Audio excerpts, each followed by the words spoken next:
Mesopotamia. La palabra griega que define al antiguo Irak significa región entre dos ríos, el Tigris y el Éufrates. La llanura de Mesopotamia formaba parte de la Medialuna Fértil, un territorio provisto de agua abundante, el ambiente perfecto para el florecimiento de la civilización. En esta región se desarrolló una avanzada cultura tribal mucho antes que en Egipto, Grecia y Roma. Las tribus se convirtieron en asentamientos y los asentamientos en ciudades. En el 3500 a.C., al sur de Mesopotamia, en una región también conocida como Sumer, surgieron las primeras ciudades del mundo: Uruk y Ur.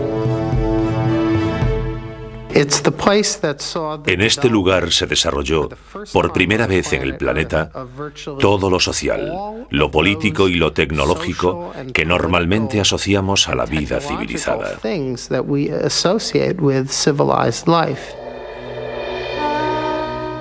Los primeros sistemas de escritura del mundo se realizaron en Mesopotamia.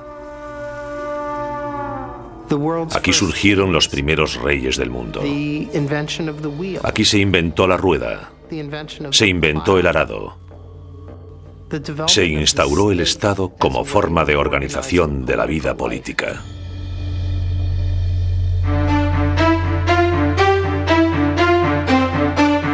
En el 2900 a.C., el conjunto de las 30 ciudades-estado de Mesopotamia apenas formaban un imperio unido.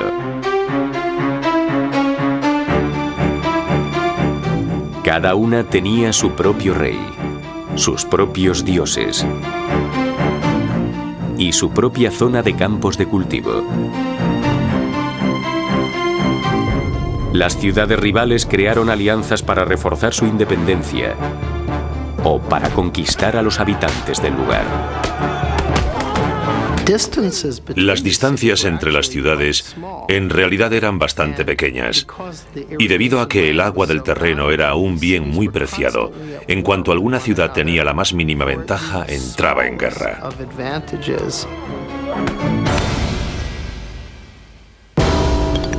En el 2334 a.C., un rey dominó Mesopotamia, Sargón el Grande.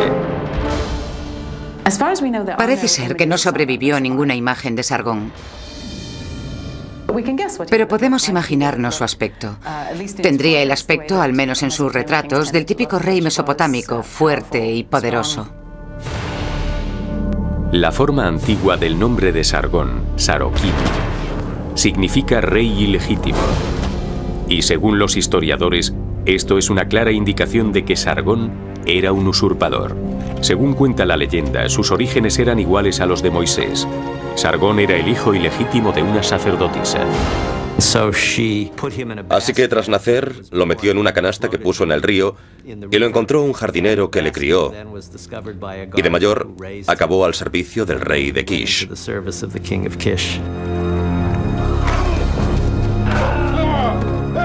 Emprendedor, ambicioso y despiadado, Sargón derrocó a Urzababa, el rey de Kish, y se declaró nuevo gobernante de la ciudad.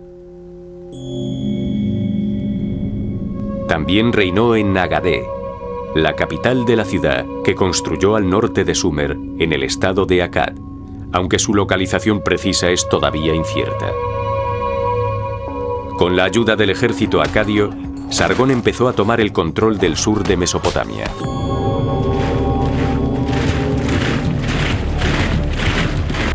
Su primera conquista fue la ciudad de Uruk, donde capturó y luego humilló a Lugalzagesi, el rey de Uruk, arrastrándole con una correa.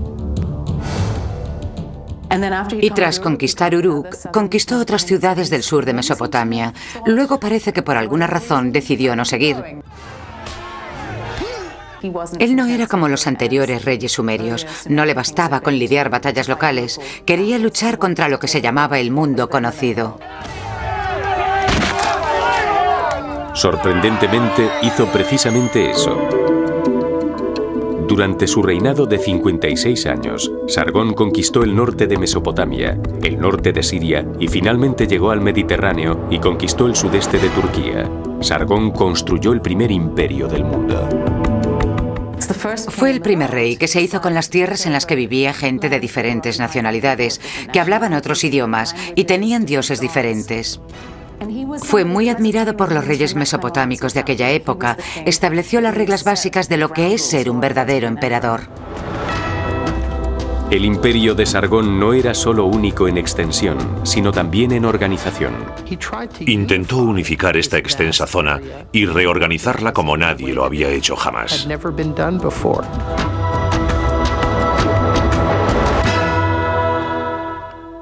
Todas las ciudades en Mesopotamia tenían su propio sistema de pesos y de medidas. Sargón estandarizó los sistemas de peso y de medidas en toda la zona conquistada.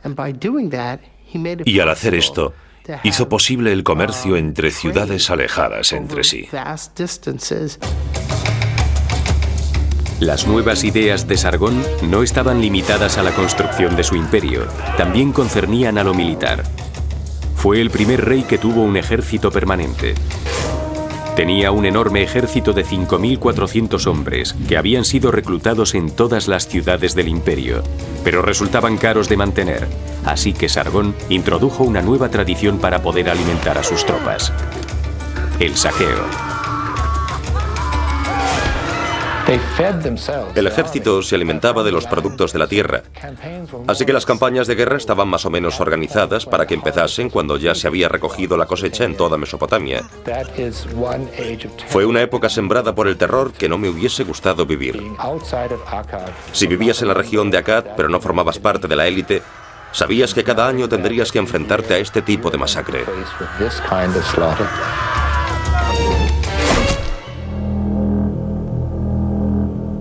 Sargón reinó hasta su muerte en el 2279 a.C.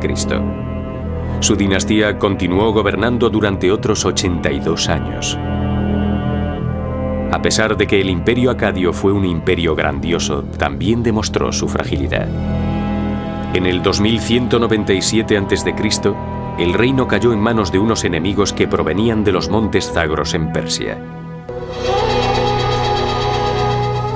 Pronto surgiría un nuevo rey, Hammurabi, que veía en Sargón su modelo a seguir, creará sin ayuda de nadie una legendaria ciudad. Y de repente aparece en las fronteras con su ejército preparado para luchar.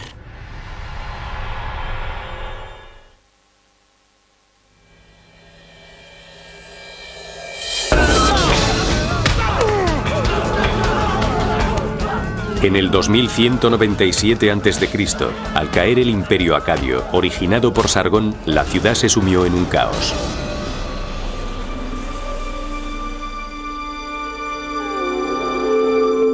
Finalmente, en el 2112, los reyes de Ur consiguieron la estabilidad. Entonces, una nueva amenaza apareció por el noroeste.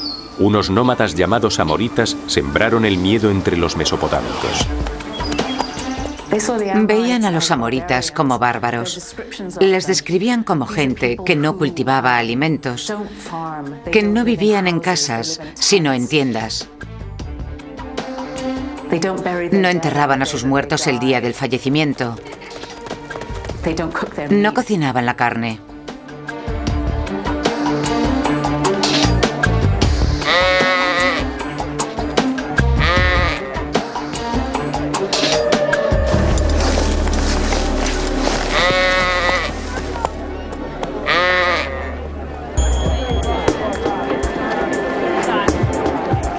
Pero no causaron ningún conflicto. En el 1900 a.C., los amoritas ya estaban completamente adaptados a la vida mesopotámica. Se convirtieron en soldados, granjeros y empresarios, y tomaron cargos de gobernador o general. Consolidaron su integración en Mesopotamia fundando dinastías en las ciudades de Isin, Larsa, Esnuna y Babilonia. Al final, la llegada de los amoritas benefició a Mesopotamia. Muchos de los grandes reyes de Mesopotamia fueron amoritas.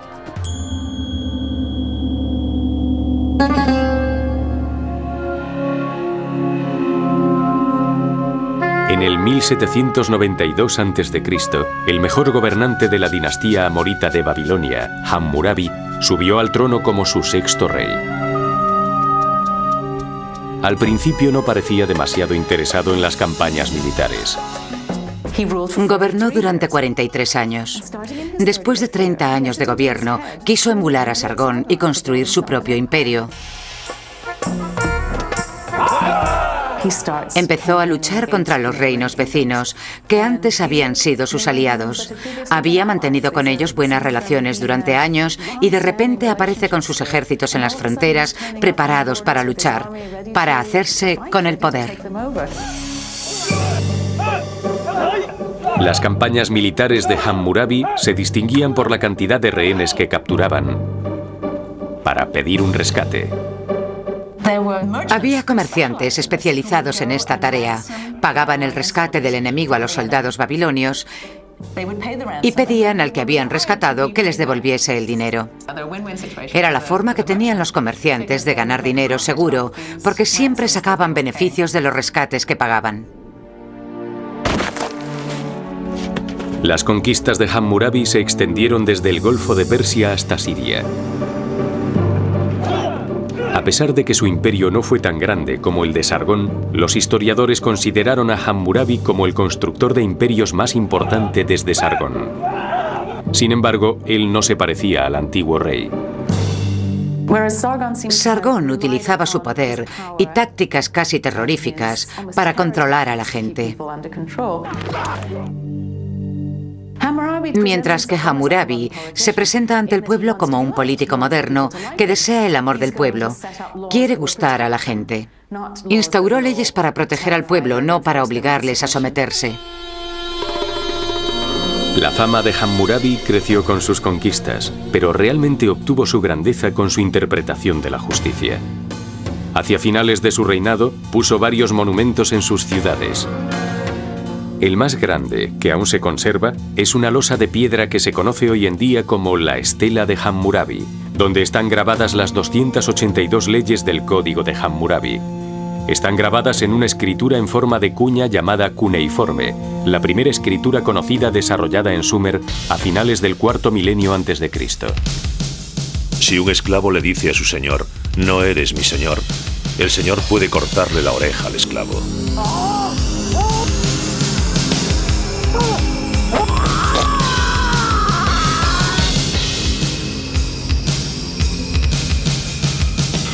Si un hombre acusa a otro hombre de asesinato sin aportar ninguna prueba, se deberá ejecutar al acusador.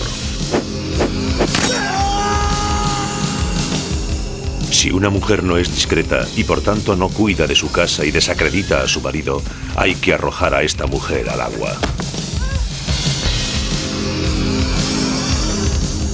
El plan de administración de justicia de Hammurabi era muy extenso. Sus regulaciones civiles y criminales cubrían muchos temas, incluyendo leyes comerciales, matrimoniales y de propiedad, precios y salarios, regulaciones en esclavitud y los honorarios. Algunas eran bastante razonables. Hammurabi se pasa mucho tiempo especificando en el código la posición social de una mujer casada. En el caso de que cometiese un error haciendo algo o hiciese algo mal, perdería sus derechos de propiedad. Hoy en día todo esto nos parece muy avanzado y a la vez inesperado. Por otro lado, en el código Hammurabi encontramos pasajes de ojo por ojo, diente por diente, que son totalmente iguales a los bíblicos. La justicia de Hammurabi no era necesariamente equitativa. Los derechos cambiaban dependiendo del estado individual de los ciudadanos, si eran ciudadanos libres, gobernantes o esclavos. Si un ciudadano mataba a un esclavo, podía librarse de ello con el pago de una multa. Si mataba a otro ciudadano, lo más probable era que le matasen a él también por haberlo hecho. Así que definitivamente en el antiguo período babilonio, no todos los hombres eran iguales. El código de Hammurabi no fue el primero en instaurarse. La gente de Mesopotamia ya estaba acostumbrada a seguir los códigos, pero el código de Hammurabi era el más detallado y sofisticado. Tras el reinado de Hammurabi, el sur de Mesopotamia se empezó a conocer como el Reino Unificado de Babilonia. Y Babilonia se convirtió en centro político, cultural y religioso.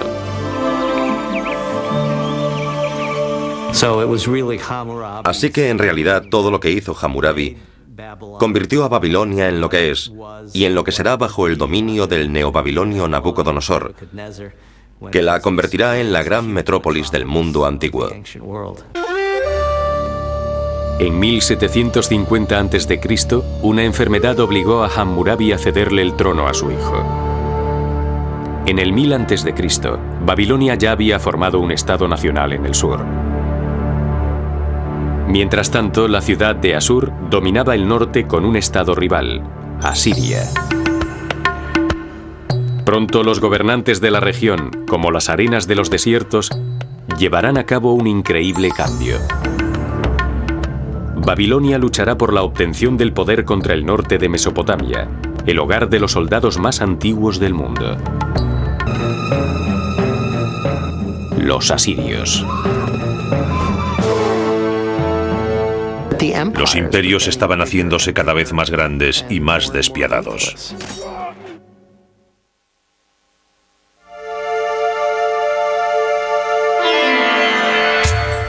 Los asirios, que eran semitas, llevaban habitando Mesopotamia desde hacía al menos 4000 años. En el siglo IX a.C., sus conquistas ya se habían extendido mucho más allá de Asur, la capital y principal ciudad de Asiria. Del 885 a.C. al 860 a.C., el rey asirio Asurnasipal II se concentró principalmente en los asuntos militares. Quería construir una nueva Asiria. Más de 100 años atrás había sido una gran potencia y Asurnasipal estaba decidido a que volviera a serlo.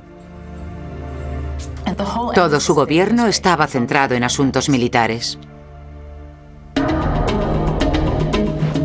La campaña de Asurnasipal sirvió de ejemplo para los futuros reyes de Asiria, que construyeron imperios de manera despiadada y decidida. Los relieves esculpidos en las paredes de los palacios de los reyes asirios muestran a los soldados haciendo pedazos las murallas de las ciudades enemigas. Se ven barcos de guerra con artefactos. Se ven carros de guerra. Se ve todo el calvario. Se ve a la infantería excavando túneles bajo las murallas de las ciudades que están sitiando. Los imperios estaban haciéndose cada vez más grandes y cada vez más despiadados. Asurnasipal fue terriblemente cruel con los prisioneros de guerra y con sus propios súbditos cuando protestaron por la subida de impuestos. Intentaba imponer su criterio de la manera más brutal posible. Describía con detalles truculentos cómo despellejaba a la gente, poniendo las pieles en las murallas de la ciudad y haciendo montañas de cabezas decapitadas. Algo realmente horrible.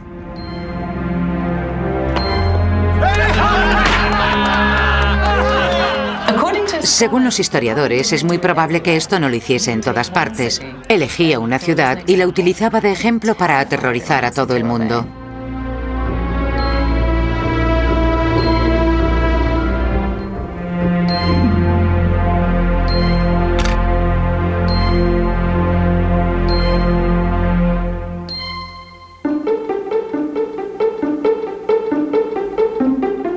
Cuando murió Asurnasipal en el 860 a.C., su reino llegaba hasta el norte, a las fronteras del este de Turquía y el mar Mediterráneo. En el siglo siguiente a su reinado, entre la monarquía asiria predominaba el deseo de controlar Babilonia. Los reyes asirios querían ser los reyes del universo, dominar el mundo, pero no sabían lo grande que era el mundo. Lo único que les importaba era ellos mismos y Babilonia. Si Babilonia no estaba dentro de ese universo, no les interesaba. Yo creo que en realidad necesitaban creer que tenían el control.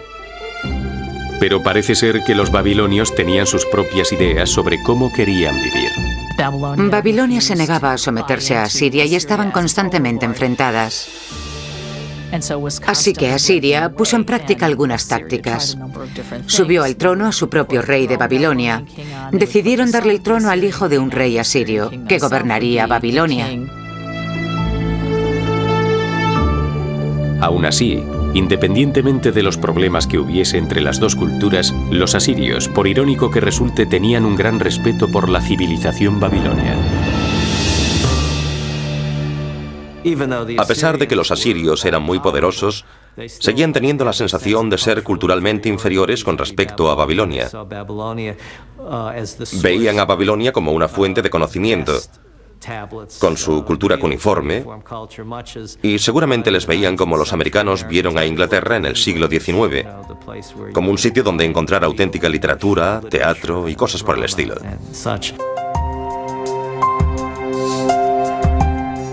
Los asirios también sentían un vínculo muy fuerte con los babilonios. Hablaban el mismo idioma, adoraban a los mismos dioses y vestían del mismo modo. Era una cultura hermana, pero esta era tan antigua que les tenían un enorme respeto. Pero esto cambió a principios del 704 a.C. con el reinado del rey asirio Sennacherib. Su ejército avanzó hacia el sur varias veces para crear conflicto en Babilonia.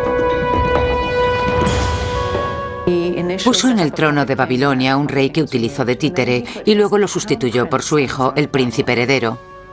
Era su hijo preferido, el mayor, que se convertiría en el rey de Asiria después de él. Creía que supuestamente a los babilonios les estaba haciendo un gran favor ofreciéndoles a su hijo. En el 668 a.C., el hijo de Sennacherib, Ashur-nadin-shum, fue capturado y matado por un soldado del ejército invasor. Sennacherib culpó a los babilonios por no haber sabido protegerle y defenderle. Su relación con los babilonios fue empeorando hasta que al final hizo lo que era en cierto sentido impensable: atacó Babilonia. Y fue algo realmente brutal. Golpeé al enemigo con la fuerza de una tormenta enfurecida. Aniquilé al enemigo con flechas y lanzas. Aplasté sus cuerpos. Les corté las gargantas como si fuesen corderos.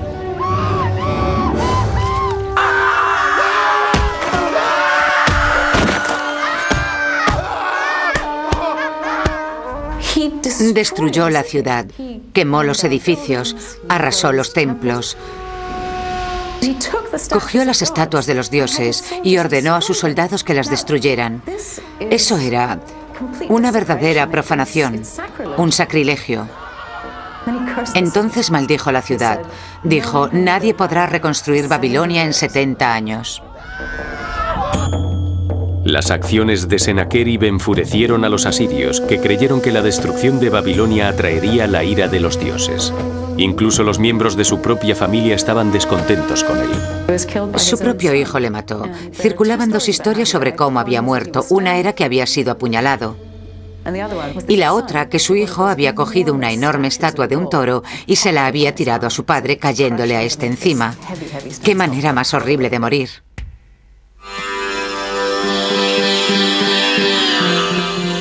Después de la muerte de Sennacherib, en el 680 a.C., su hijo pequeño, Asarjadón, se convirtió en el rey de Asiria. Inmediatamente quiso reconstruir Babilonia y corregir el enorme error que, según él, había cometido su padre. Aún así, él sabía que no sobreviviría a la maldición de los 70 años, grabada para la posteridad en una tablilla de barro. Desesperado, Asarjadón consultó a los sacerdotes y descubrió algo asombroso.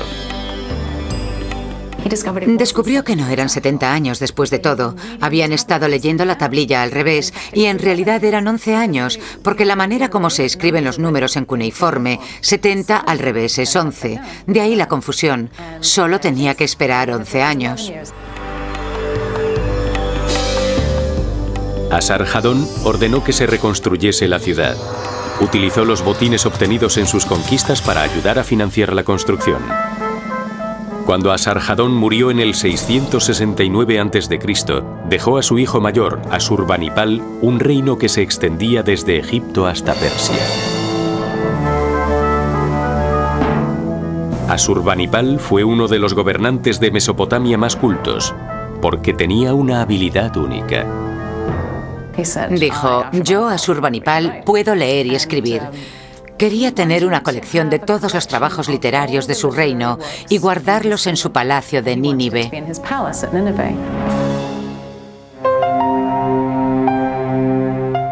Asurbanipal mandó a sus súbditos a buscar tablillas cuneiformes en los archivos y las escuelas de los templos babilonios. Luego, sus escribientes los copiaban meticulosamente y catalogaban algunas de las 20.000 tablillas que existían, y luego las colocaban en lo que se convirtió en la primera biblioteca del mundo.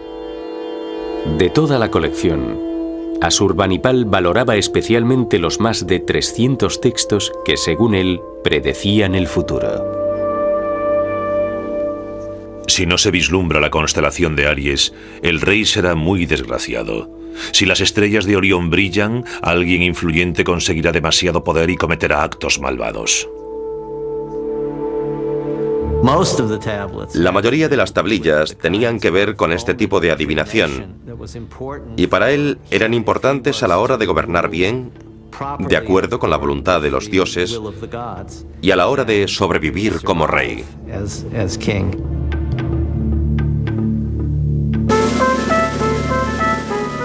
Asurbanipal no era solo un hombre culto, sino también un líder militar. Bajo su mandato, el imperio asirio controló todo Oriente Próximo, la tierra más grande jamás gobernada bajo mandato asirio. Así que para ellos eso era el universo. Pero después de la muerte de Asurbanipal, en el 627 a.C., se lanzarán nuevos ataques contra el imperio asirio. Esta gente inició un movimiento de tenaza sobre la capital asiria.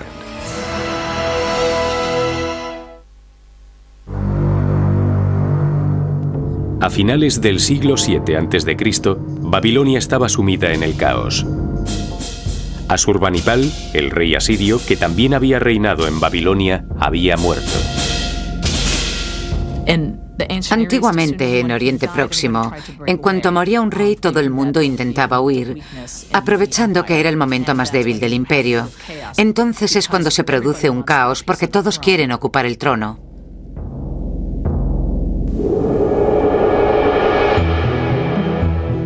En el 627 a.C., un líder local de origen incierto llamado Nabopolásar empezó a luchar por el trono de Babilonia.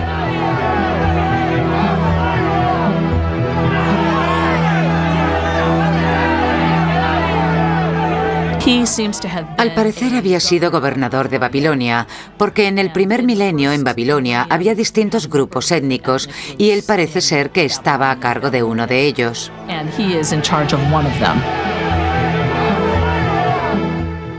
Al obtener la victoria, reclamó el título de rey.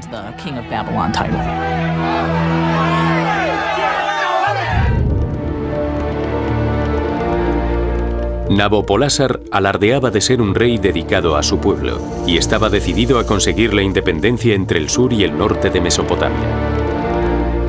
En el 626 a.C. inició la guerra contra el gobierno asirio de Babilonia.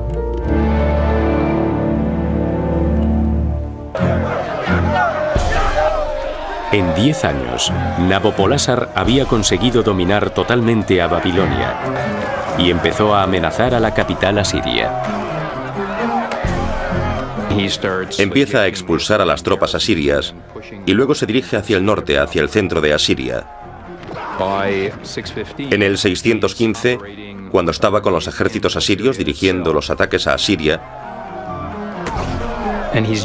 la gente que venía del norte de Irán, principalmente medos, se unieron a ellos. Así que este ejército, ayudado por otros hombres, estaba preparado para realizar un movimiento de tenaza en el interior de Asiria.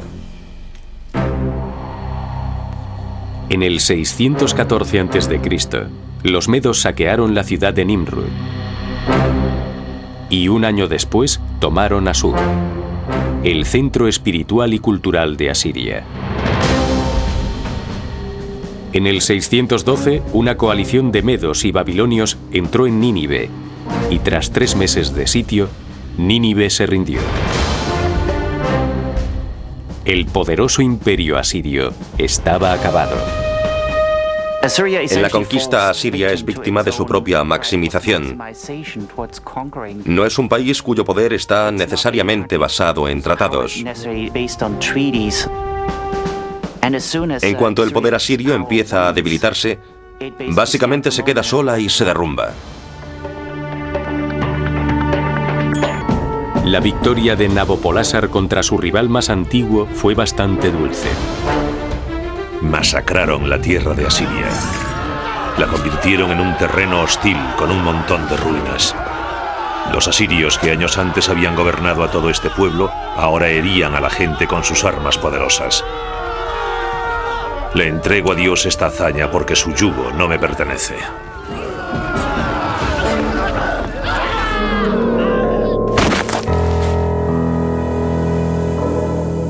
En el 605 a.C.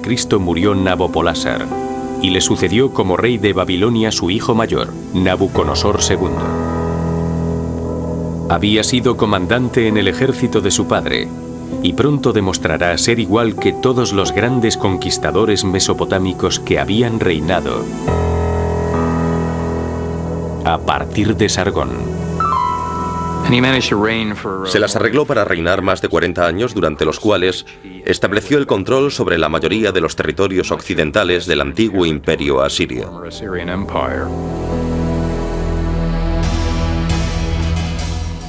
Incluido en el imperio de Nabucodonosor estaba el reino palestino de Judea. En el 600 a.C., el rey Joaquín tomó la difícil decisión de no pagar el tributo anual a Babilonia. Como venganza, en diciembre del 568 a.C., Nabucodonosor dirigió sus tropas hacia el oeste y atacó Jerusalén, la capital de Judea y el centro espiritual de los judíos. Tras una batalla de 3 meses de duración, el ejército babilonio obtuvo la victoria. Nabucodonosor ordenó lo que se conoce en la historia judía como el exilio, la deportación de Babilonia de miles de judíos, incluidos el rey y su familia. Una de las maneras que tenían de estabilizar un territorio conquistado era acoger a una élite política y social que no hubiese demostrado ser de confianza o cooperadora con el reino y sustituirla por una nueva población de gente que no tuviese ningún vínculo con el lugar. Nabucodonosor consiguió crear un imperio comparable al de Asiria. Al igual que los reyes asirios, dedicó la mayor parte de los recursos a renovar y ampliar su capital para convertirla en la metrópolis más grande del mundo antiguo. Su trabajo realmente podría entrar en el libro Guinness de los récords. Las excavaciones realizadas en Babilonia estimaron que Nabucodonosor utilizó alrededor de 15 millones de ladrillos en sus proyectos de renovación de la ciudad.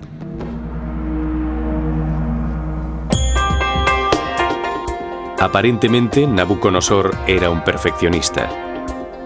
La ceremonial Puerta de Ishtar, con su representación de animales mitológicos, fue reconstruida 3 veces. Los leones de la puerta representan a la diosa Ishtar, mientras que un demonio llamado Mushushu representa a Marduk, el dios principal de los babilonios y jefe del panteón mesopotámico. Desde la época de Hammurabi, Marduk ha sido uno de los grandes dioses de Oriente Próximo. No es el dios de nada en particular, pero consiguió conquistar a una diosa malvada llamada Tiamat, la diosa del mar. Él cogió su cuerpo y lo dividió en 2. Con la parte de arriba creó los cielos y con la parte de abajo creó la tierra.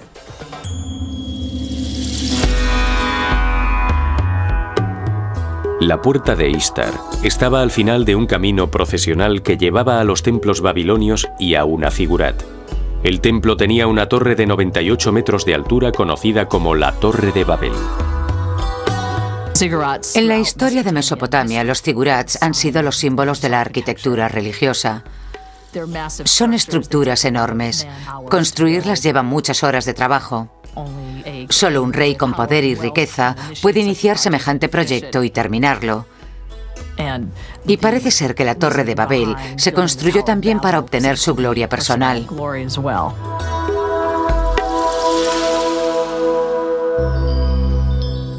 Dentro del magnífico palacio de Nabucodonosor había jardines colgantes.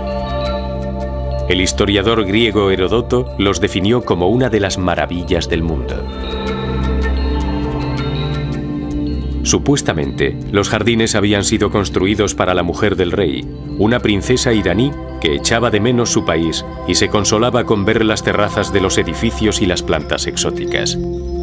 Sin embargo, los jardines colgantes de Babilonia puede que no sean más que un mito. Desgraciadamente, en los textos mesopotámicos no hay nada que indique su existencia. Por otro lado, es cierto que una de las cosas que hizo el rey mesopotámico fue crear impresionantes jardines reales que utilizaba para presumir de las plantas y animales que tenía el imperio. Esta era una de las maneras que tenía de mostrar la escala y el alcance de su conquista, porque daba una imagen de un poder vivo, verde y floreciente.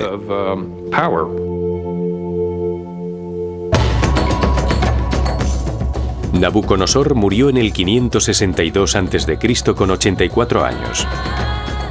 Durante su reinado se desarrollaron el arte, las ciencias y la literatura babilonia gracias a su considerable riqueza y al fuerte apoyo del Estado.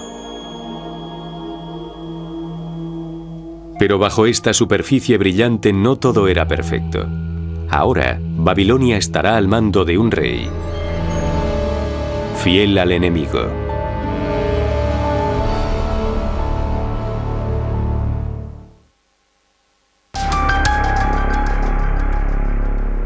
En junio del 556 a.C., tras un sangriento golpe de estado, un plebeyo llamado Nabónides se convirtió en rey de Babilonia. Enseguida fue odiado por los sacerdotes y la gente del lugar. No solo declaraba haber sido un súbdito leal del viejo enemigo de la ciudad, Asiria, sino que también ignoraba al dios principal de Babilonia, Marduk, a favor del dios de su madre. Nabónides estaba muy unido a su madre, una sacerdotisa dedicada al dios Sin, el dios de la luna. En el 549 a.C., Nabónides hizo lo impensable. Dejó a su hijo Baltasar al mando durante una década y abandonó Babilonia para construir y restaurar los templos dedicados al dios de la luna en Taima, Arabia del Sur, y Harán, al norte de Mesopotamia. La gente de Babilonia estaba bastante descontenta con Nabónides porque sentían que les había abandonado. Baltasar no se tomó en serio la amenaza que se avecinaba: el imperialismo persa. La dinastía aqueménida del sudoeste de Irán estaba convirtiéndose en una fuerza dominante en Oriente Próximo. Debían su éxito a una formación militar rigurosa. Los muchachos persas aprendían a montar a caballo también como a disparar con arco. Así que los persas eran bastante buenos en todas estas prácticas militares.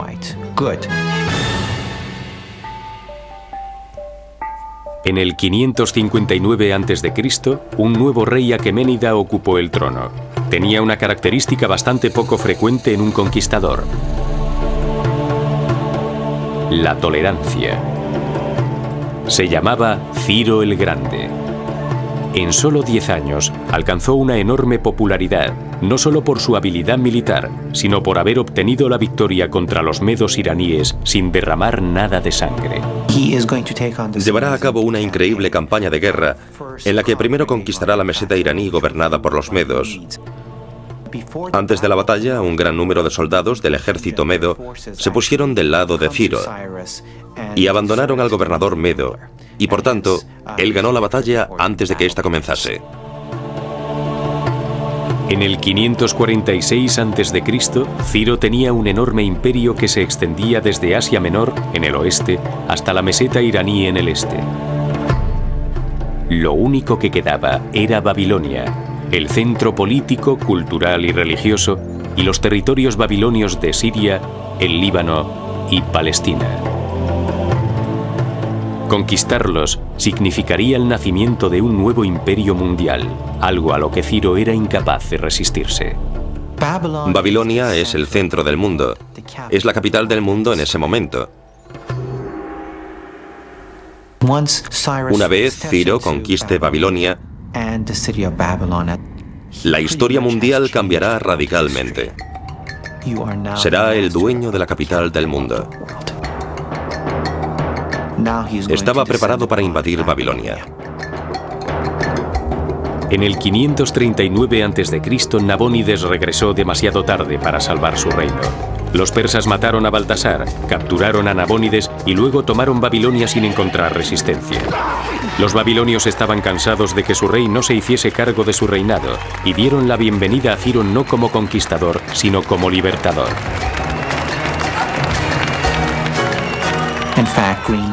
De hecho, pusieron coronas de laureles a sus pies. En la ciudad reinaba un estado de paz. Una de las primeras cosas que hizo fue ir al templo de Marduk y realizar los ritos que Nabónides había dejado de hacer.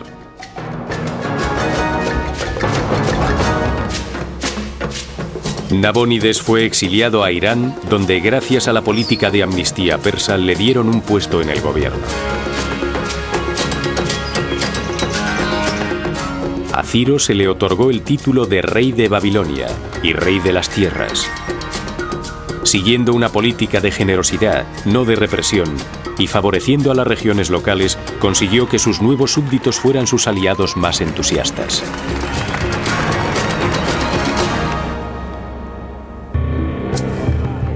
Ciro también se ocupó de la población judía de Babilonia y en el 537 a.C. permitió que 40.000 exiliados volviesen a Palestina. Los judíos le consideraban su salvador porque les había liberado de 60 años de esclavitud. Bajo el gobierno de los reyes aqueménidas, el sur de Mesopotamia floreció durante 200 años. Babilonia seguía siendo el centro económico del imperio y era la residencia de invierno de la corte persa.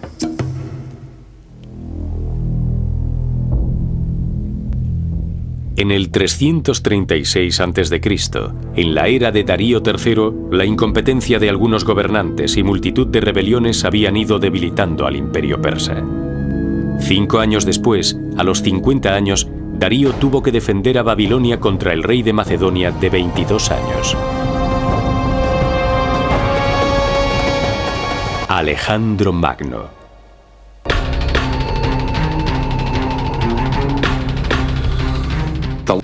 El rey persa le ofreció la mitad oeste del imperio y le ofreció casarse con su hija.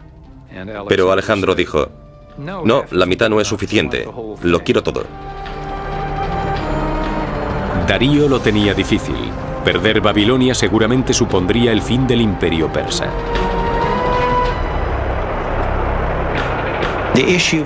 El problema de los persas era que si le cedían Mesopotamia, la meseta iraní se quedaría al descubierto. Y por tanto Darío tenía que oponer resistencia en Babilonia. Era muy importante que la batalla la ganasen los persas. Octubre del 331 a.C. Darío y Alejandro se preparan para luchar en Gaugamela, al norte de Mesopotamia. Darío está seguro de su victoria. Los persas fueron los que eligieron el campo de batalla, y según los textos griegos sobre esta batalla, incluso prepararon este campo de batalla lo mejor posible para poder beneficiar a su ejército. Era un valle muy abierto, una llanura muy extensa, y la eligieron porque allí ellos podían utilizar sus carros de guerra con más facilidad. De hecho, el arma secreta de Darío era un nuevo carro de guerra con el que creía que obtendría una gran ventaja. Eran carros de guerra grandes y pesados, y habían colocado espadas en las ruedas, Espadas rotantes que supuestamente iban a ser como gigantes terribles que atacarían a toda la infantería y provocarían semejante escabechina que los soldados del ejército se verían obligados a rendirse. Pero Darío subestimó a Alejandro, que tenía su propio as en la manga. Su infantería había estado practicando durante bastante tiempo este tipo de ataque. Así que cuando los carros de guerra se acercaron, ellos se movieron hacia un lado. Los carros pasaron de largo. Ellos dieron la vuelta y su estrategia consistió en coger las lanzas, las hachas y matar por la espalda a los que iban en los carros. Fue toda una estrategia. Atacaron por la espalda al ejército más poderoso. Después de casi un día de lucha, Darío abandonó el campo de batalla envuelto en una nube de polvo. Y Alejandro tomó posesión de Babilonia. Tenía grandes planes para Babilonia. Babilonia iba a ser uno de los centros principales del imperio que estaba formando. Ya había empezado algunos proyectos de edificación allí. Mandó a una flota a explorar el Mar Rojo.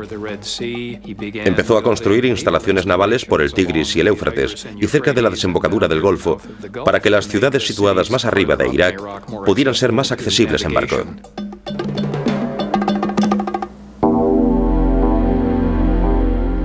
Los planes de Alejandro nunca se completaron. En junio del 232 a.C., durante una estancia en Babilonia, en el antiguo palacio de Nabucodonosor, el rey de 33 años enfermó de una fiebre y murió por causas desconocidas.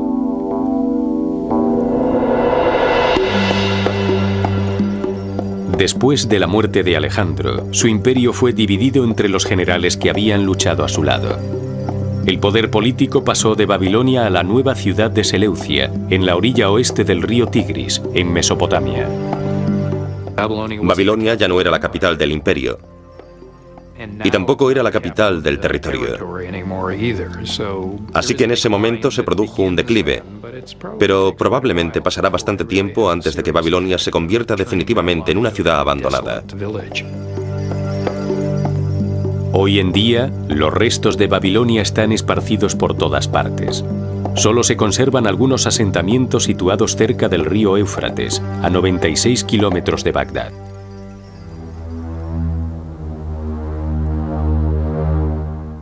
En los siguientes 900 años, Mesopotamia será gobernada por una serie de dinastías griegas y persas. Pero habrá una conquista que será realmente definitiva en la formación de lo que luego se convertirá en el país de Irak. Cualquier esfuerzo que hagas para que el Islam se extienda por el mundo, para convertirte en un mejor musulmán, para mejorar la situación de los musulmanes, se considera una yihad.